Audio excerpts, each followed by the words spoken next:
வணக்கம். தமிழ் ஃபுட் கார்னரில் இன்றைக்கி டர்னிப் சாம்பாரும் சேப்பங்கிழங்கு ரோஸ்ட்டும் பண்ண போகிறோம். டர்னிப்பில் நிறைய சத்துக்கள் இருக்குது. இதில் பண்ணுற சாம்பார் ரொம்ப நல்லாயிருக்கும். இந்த சாம்பாருக்கு இந்த சேப்பங்கிழங்கு ரோஸ்ட் நல்ல காம்பினேஷனான சைட் டிஷ்ஷு. இப்போ இந்த சாம்பாரையும் சேப்பங்கிழங்கு ரோஸ்ட்டையும் எப்படி பண்ணுறதுன்னு பார்க்கலாம். சாம்பாருக்கு 200 கிராம் டர்னிப் வச்சுருக்கேன். சேப்பங்கிழங்கு ஃப்ரை பண்ணுறதுக்கு 1/4 கிலோ சேப்பங்கிழங்கு வச்சுருக்கேன். இப்போது ஃபஸ்ட்டு சேப்பங்கிழங்கை வேக வச்சிடலாம். 1/4 கிலோ சேப்பங்கிழங்கை குக்கரில் சேர்த்துடலாம். சேப்பங்கிழங்கை ஒரு 10 நிமிஷம் தண்ணியில் ஊற வச்சுட்டு நல்லா கழுவிடுங்க, மண் இருக்கும். இதுக்கு முங்குற அளவு தண்ணி சேர்த்துடலாம். உப்பு சேர்த்துடலாம். உப்பு ஒரு 1/2 டீஸ்பூன் சேர்த்துருக்கேன். நல்லா கலந்து விட்டுறலாம். மூடி போட்டாச்சு. ஸ்டீம் வந்ததுக்கப்புறமா வெயிட் போட்டு மீடியம் ஃப்ளேமில் ஒரு விசில் வேக வச்சுக்கலாம். டர்னிப்போட தோல் சீவிட்டு சாம்பாரில் போடுற அளவுக்கு ஓரளவு பெரிய துண்டுகளாக கட் பண்ணிக்கலாம். ஒரு விசில் வந்துருச்சு, திறந்து பார்க்கலாம்.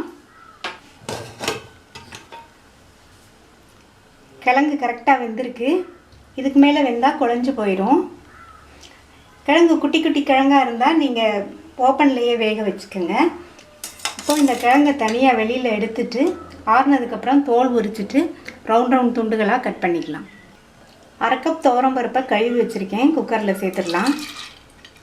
தண்ணி சேர்த்துடலாம். முங்குற அளவுக்கு சேர்த்துருக்கேன். 1/4 டீஸ்பூன் மஞ்சள் தூள், 1/4 டீஸ்பூன் சீரகம். நல்லா கலந்து விட்டுட்டு மூடி போட்டுடலாம்.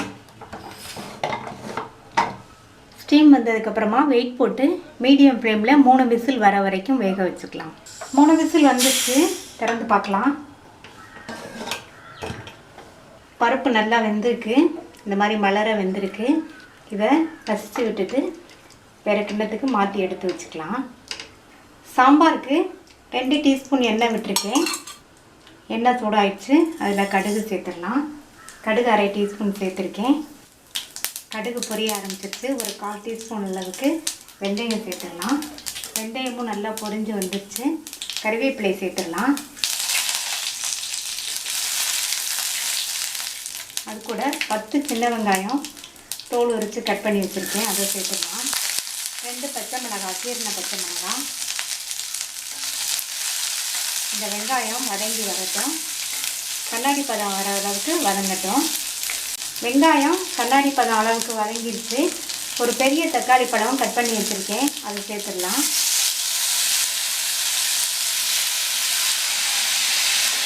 இந்த தக்காளியும் வதங்கட்டும். ஓரளவு வதங்கினா போதும். தக்காளி வதங்கிட்டு இருக்கும்போதே 1/4 டீஸ்பூன் பெருங்காய பவுடர் சேர்த்துடலாம்.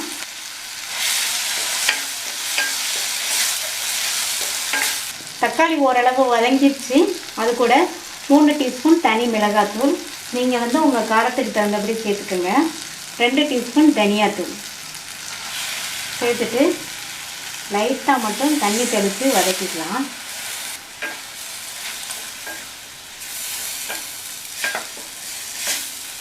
இது காரக்குழம்புக்கு நம்ம வதக்கிற மாதிரி எண்ணெய் பிரிஞ்சு வரணுங்கிறது இல்லை. ஓரளவு வதக்கினா போதும். மசாலா ஓரளவுக்கு வதங்கிடுச்சு. வேக வச்ச பருப்பை சேர்த்துடலாம். சேர்த்ததுக்கப்புறமா தண்ணி சேர்த்துடலாம். ஒரு 1/2 கப் அளவுக்கு தண்ணி சேர்த்துருக்கேன். சாம்பாருக்கு தேவையான அளவு உப்பு சேர்த்துடலாம். பருப்பு சேர்த்ததுக்கப்புறம் இந்த சாம்பார் நல்லா கொதித்து வரட்டும். அதுக்கப்புறம் நம்ம காய் சேர்க்கலாம். மசாலாவோடு சேர்ந்து பருப்பு நல்லா கொதிச்சிட்ருக்கு. தோல் சீவி கட் பண்ண டர்னிப்பை சேர்த்துடலாம். இந்த அளவுக்கு கட் பண்ணிக்கங்க. இந்த அளவுக்கு.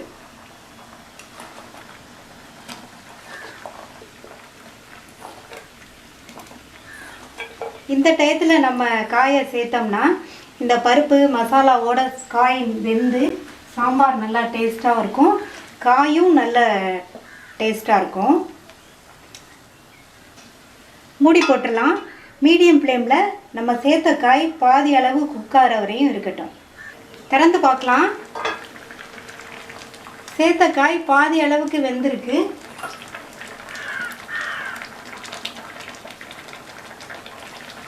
ஒரு சின்ன நெல்லிக்காய் சைஸ் அளவு புளியை 1/2 கப் தண்ணியில் கரைச்சி வச்சுருக்கேன், அதை சேர்த்துடலாம். நான் தக்காளி பெரிய தக்காளியாக சேர்த்ததுனால புளி இந்த அளவு போதும். நீங்கள் தக்காளியோட அளவு கம்மியாக போட்டிருந்தீங்கன்னா மட்டும் புளியை கொஞ்சம் அதிகமாக ஊற்றிடுங்க. இப்போ மறுபடியும் மூடி வச்சிடலாம்.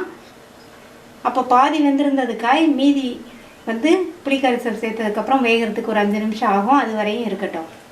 புளிக்கரைசல் சேர்த்ததுக்கப்புறமா 5 நிமிஷமாக கொதிச்சு புளிக்கரைசலோட பச்சை வாசனையும் போயிடுச்சு, காயும் நல்லா வெந்துருச்சு. கடைசியாக கொத்தமல்லி தழை சேர்த்துடலாம். ஸ்டவ் ஆஃப் பண்ணிடலாம், மூடி வச்சிடலாம். அப்படியே ஒரு 2 நிமிஷம் இருக்கட்டும். கொத்தமல்லி தழையோட வாசனையெல்லாம் நல்லா சாம்பாரில் இறங்கி நல்லா இருக்கும் சாம்பார். ரொம்ப சுவையான டர்னிப் சாம்பார் ரெடி ஆயிடுச்சு. சேப்பங்கிழங்கு ரோஸ்ட் பண்ணுறதுக்கு ஒரு பாத்திரத்தில் 1 டேபிள் ஸ்பூன் கடலை மாவு, 1/2 டேபிள் ஸ்பூன் பச்சரிசி மாவு, 1/2 டீஸ்பூன் தனி மிளகாத்தூள், 1/4 டீஸ்பூன் மஞ்சள் தூள் சேர்த்துடலாம். அது கூட 1/2 டீஸ்பூன் அளவுக்கு தனியாத்தூள் சேர்த்துடலாம். 1/4 டீஸ்பூன் சோம்புத்தூள். சோம்பு வாசனை பிடிக்கலைன்னா நீங்கள் பெருங்காய பவுடர் கூட சேர்த்துக்கோங்க. ஒரு 1/2 டீஸ்பூன் காஷ்மீர் சில்லி பவுடர். இது வந்து நல்ல கலர் கொடுக்கறதுக்காக சேர்க்குறோம். உப்பு தேவையான அளவு. கிழங்கு வேகும்போது கொஞ்சம் உப்பு சேர்த்தோம், அதனால் இதில் கணக்கு பண்ணி பார்த்து சேர்த்துக்கோங்க. இப்போது இது எல்லாத்தையும் நல்லா ஒன்றா கலந்துடலாம். எல்லாத்தையும் நல்லா ஒன்றா கலந்தாச்சு. கட் பண்ண சேப்பங்கிழங்க இதில் சேர்த்துடலாம். இந்த அளவுக்கு கட் பண்ணிக்கோங்க.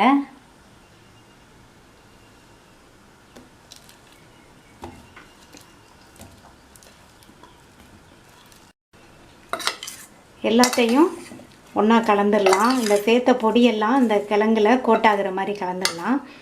ஒவ்வொரு பொடியையும் தனித்தனியாக சேர்த்து நம்ம கலக்கிறத விட எல்லாத்தையுமே ஒன்றா சேர்த்துட்டு அது கூட உப்பும் சேர்ந்து கலந்து விட்டுட்டு இந்த கிழங்க சேர்த்தோம்னா யூனிஃபார்மாக எல்லா இடத்துலையும் உப்பு உரப்பும் ஒன்று போல் இருக்கும். கிழங்குல கலந்ததுக்கப்புறமா ஒரே ஒரு ஸ்பூன் தண்ணி மட்டும் சேர்த்து மறுபடியும் நல்லா மிக்ஸ் பண்ணிடலாம். தண்ணி வந்து நிறைய சேர்த்துற வேண்டாம்.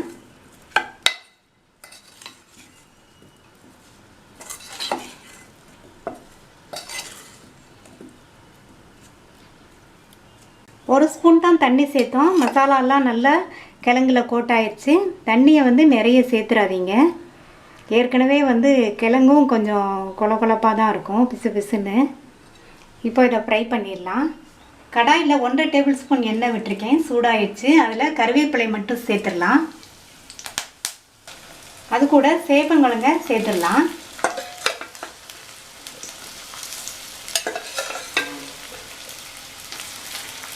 இதுக்கு எண்ணெய் அதிகமாக இருந்தால் தான் நல்லாயிருக்கும். கிழங்க சேர்த்ததுக்கப்புறமா ஸ்டவ்வை வந்து சிம்மில் வச்சுருங்க. வச்சுட்டு நல்லா பரட்டி விட்டுடலாம். இதை வந்து பக்கத்துலேயே இருந்து அப்பப்போ பரட்டி விட்டால் தான் நல்ல ரோஸ்ட் ஆகி நல்லாயிருக்கும். அடிகனமான கடாயாக எடுத்துக்கோங்க, அப்போ தான் நல்லா இது வந்து ஃப்ரை ஆகிறதுக்கு நல்லாயிருக்கும்.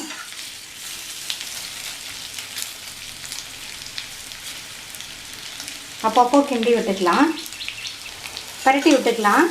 இந்த மாதிரி ஒரு அகலமான கரண்டியை வச்சு பரட்டி விட்டுக்கிட்டா தான் கிழங்கு வந்து உடையாமல் இருக்கும். இன்னொன்று வந்து கிழங்கு ரொம்ப குழையாமல் வேக வச்சுக்கணும். குழைய வேக வச்சோம்னா இந்த மாதிரி ரோஸ்ட் பண்ணும்போது அது களியாட்டம் ஆயிடும். பொறுமையாக அப்பப்போ கிண்டி விட்டுக்கலாம்.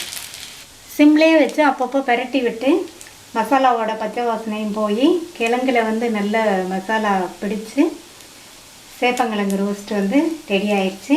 நம்ம இதில் கடலை மாவு பச்சரிசி மாவுலாம் சேர்த்துருக்கிறதுனால நல்லா மொறுமொறுன்னு இருக்கும். அந்த டர்னிப் சாம்பாருக்கு இது நல்ல காம்பினேஷன். இப்போ இதை வேறு கிண்ணத்துக்கு மாற்றி வச்சிடலாம். டர்னிப் சாம்பாரும் சேப்பங்கிழங்கு ரோஸ்ட்டும் ரெடி ஆயிடுச்சு.